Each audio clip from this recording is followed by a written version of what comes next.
Hello, hello. Welcome to my first speed build that I'm officially uploading to YouTube. I'm so excited. So excited. Today we are building the Burrow from Harry Potter. So this is where Ron Weasley and the rest of the Weasleys live. Ginny and whoever else he is related to. Here's the thing. I love Harry Potter, but I wouldn't call myself a die-hard Potter fan, right? So I'm trying to do this as accurate as I can to reference pictures and kind of some from memory. I feel like the more I build, the more the memory comes back and the better it kind of is coming along. So I'm starting out with this basic shape here. This is an octagon, 8 sides octagon. And I've placed the 8-sided round kind of roof piece. We do have another little fiddle around with this later because next time I go around to the back, you can see the walls aren't quite even, so the roof doesn't quite fit perfectly over the back of the build, which does actually stress me out. So we have a whole palaver with stairs coming up. It's a whole thing. So stay tuned. On the side of the building here, there is a little bump out roof piece. I tried to do it and then thought, fuck that. This is too much effort. These windows are stunningly perfect from Snowy Escape. They literally look exactly like the ones from my reference picture. Trying to find pictures of the Burrow to use as inspiration for building is really bloody hard. You can find Lego. Here you go, there's the roof. I think I try a few different things. I tried to put two next to each other, but it just doesn't. It clips, it's not right. After all of that time, I literally just thought, hang on a minute, Charlie, just push the wall in. Duh! And then I made it work. But yeah, we did it in the end. We have a bit of a palaver with walls. So funny, I'm still going with the roof. Still going. There we go. She's fixed it. Well done. We do have a bit of a palaver with floors. So the way that the actual build is that we have, it will be in the thumbnail, so you can kind of see the way I've done it has had to be a little bit different to the layout of the original because we're playing in The Sims. Not everything is possible. So sometimes you have to use your imagination. So yeah, here I'm trying to figure out where the stairs can go, but it's just not having it. Like, it's not having it at all. So we really do have a proper fiddle around, and we also have to fit a whole kitchen and a living room in this space. So I'm just kind of having a little play around to see where we can do it. It does all come to fruition at the end, but for now, at this moment in time, I'm stressed. I'm thinking, what have I actually got myself in for here? Why am I building this obscenely wonky house? Like, this is going to be ridiculous. I'm not going to be able to do it. But I'm on live, so I've got to see it through. I can't just be like, no, I'm going to do something else. Because you guys are watching me and I've got to perform, you know? I've got to do it. I've said I'm going to do it. I've got to see it through. So we do it, and it does come out looking really stunning. I think what I had to do, yeah, in order to make them work, no matter how many times you place the stairs in, the stairs will only place outside. So you have to walk up the stairs from outside, which is really bloody inconvenient. So I think in the end, I just end up having to make a second floor, which is a bit shit, but someone in the chat said about dragging the roof down to kind of cover it over so it looks like one floor, which works stunningly. So we just need to have a fiddle around with that. Here we go. I'll start building the second floor. Well, I thought I did. But that room tool was not having it. So we kind of have to just make it a bit of a second floor situation, which I think actually looks really cute. Like, that looks stunning. I imagine like a real big chimney and then all the smoke coming out of the chimney in the day. Like, it's cozy vibes, you know? So we kind of pull the roof down and then manipulate the roof to kind of make it look like a one-story building. And there's no windows up there, so you can't tell. It just looks like a tall roof. which does look different to my reference picture, but as I say, we're in The Sims 4, there's only so much you can do. You got to get your creative hat on. And I feel like the more you kind of fiddle around with a build like this, it kind of starts to make sense as you go. So now I'm thinking, right, how am I going to make this work? It does eventually all come together.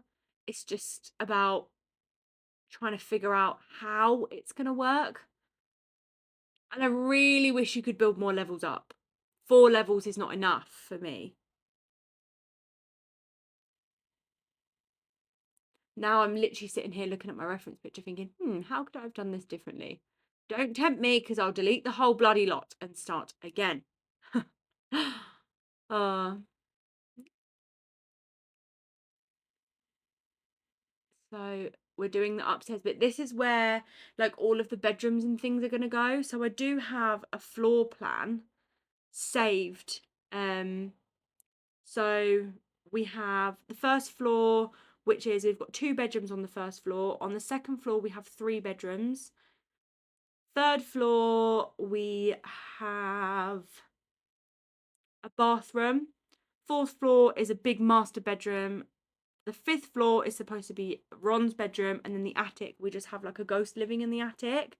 So we're going to kind of have to fiddle around with that a little bit because we don't have 5 floors. We do have 4, so maybe we'll just have to write off the attic. 1, 2, 3, 4, yeah. So I guess we just can't have the attic, which isn't the end of the world. In hindsight, it's actually okay. So yeah, I'm excited. I'm very excited to furnish it. And we've built this in the magical world that came with Realm of Magic. I think I have a bit of a tough time placing these windows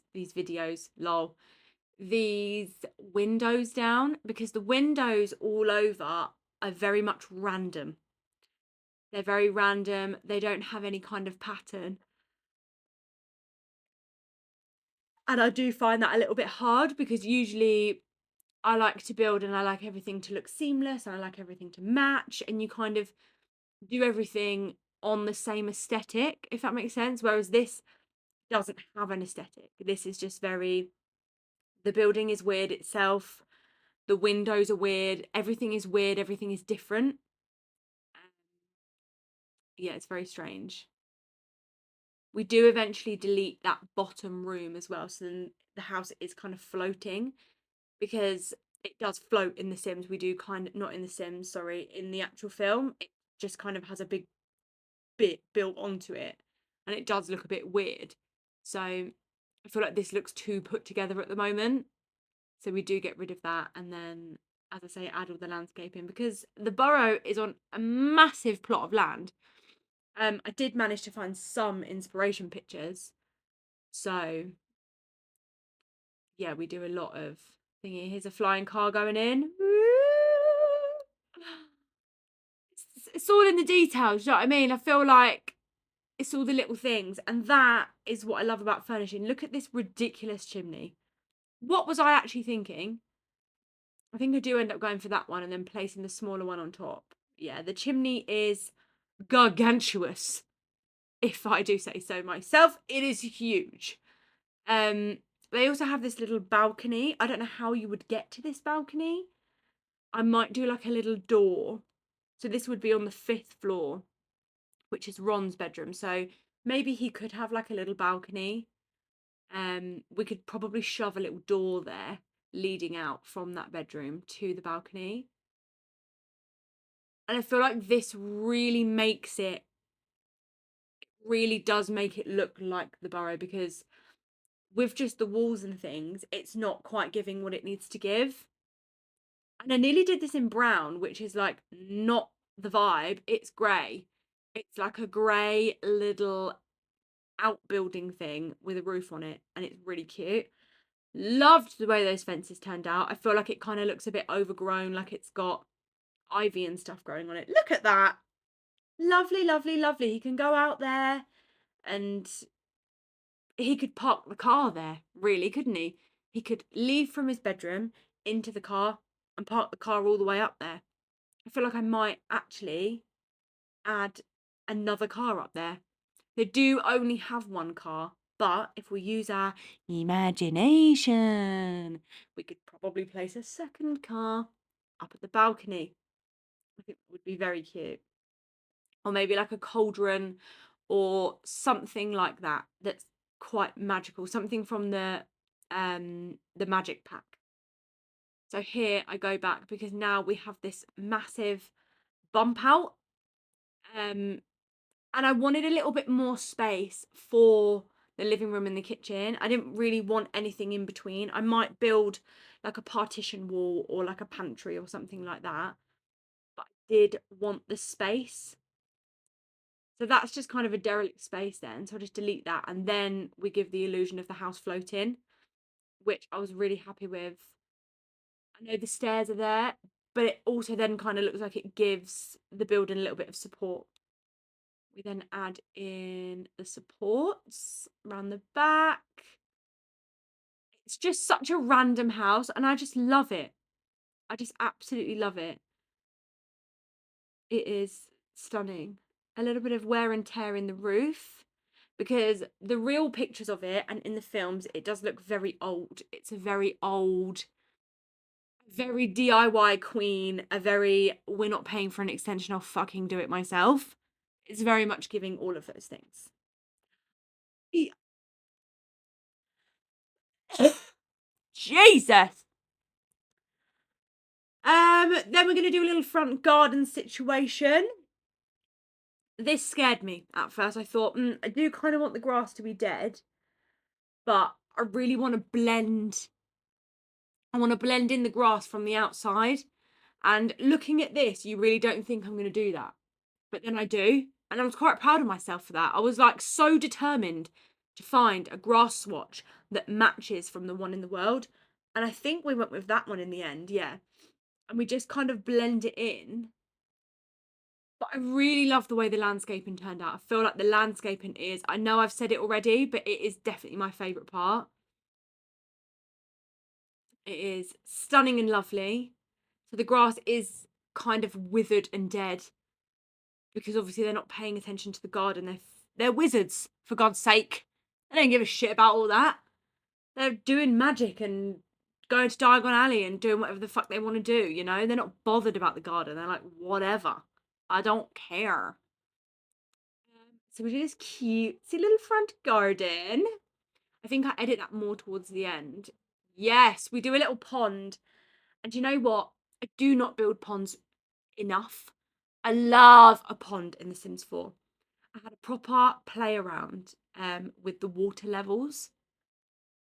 So if you use that little slider thing there, that the water levels are very rigid, but you can press the bracket keys, you know, the bracket keys that are more like squared. You can use those to raise and lower the water levels so you can get it exactly to where you want. But I think is really cool. So I'm hoping that these ducks and these fish are not flapping around on top of the water levels. Here you go, you can see. So it says it on the top. So increase, press control and then the bracket keys. And you can raise it or lower it to get it to like a perfect height. So that's like kind of in the middle of the two, which is stunning. I'm hoping again that these fish and these things don't just float on top of the water. We have flying ducks. But then again, if we did have flying ducks, would it be the end of the world because this is a magical family? Not really. Here is where we start to pop off. And this, I think, is what really ties the build together, is all of this grass. So this is the grass that I don't think... Right, okay. So I place some of that, which is base game grass. And then I go in with the stuff from Horse Ranch. So I go with the more green stuff first. And eventually I do place in some of the dead grass as well, just to kind of give it a bit of texture. And it just kind of, again, gives that like unmaintained, overgrown, love it vibe. Like it's very... It just gives natural, it gives organic. It's like, yeah, they don't take care of the garden. It's just grass. And that is very... Because it's in the UK... This is giving an overgrown UK garden, and I love it. I absolutely love it. I like the different textures of grass as well. I add some of these bushes around the outside because that's kind of giving weeds. Like there's weeds around the outside of the building, which I love. Very stunning, very on theme. Love it. Oh, look at it. It's gorgeous. And then I think I'm taking a look here and I'm thinking, it does look very overgrown in the back, but there's not really much in the front. So we do kind of go in and place some more. We do a little walkway and it's stunning. Big tree. Love it. I'm so glad that I managed to twist that tree around and get it to fit. Ah, supports. I've completely forgot about the supports until someone in the chat reminded me and was like, Queen, houses don't float. I said, you're so right. Yeah, so then I kind of bring the grass forward a little bit because realistically they're not going to be in that area. Quick saving reminder, should have done that ages ago, but we move. How stunning does that tree look there? Oh my God. Absolutely gorge. I'm obsessed. And then we've got like kind of like a little footpath where like they've, I guess, it just kind of worn down the floor over time, like where it's like a heavily trafficked area. It's just kind of worn it down. I then placed in a chicken coop because I thought, how cute would it be to just have like little chickens running around, like a rooster, and like, I just feel like it'd be cute and I like it. We've got some of these lavender flowers in the front garden. I did think about doing more, and then someone in the chat said, why don't you put in a bench?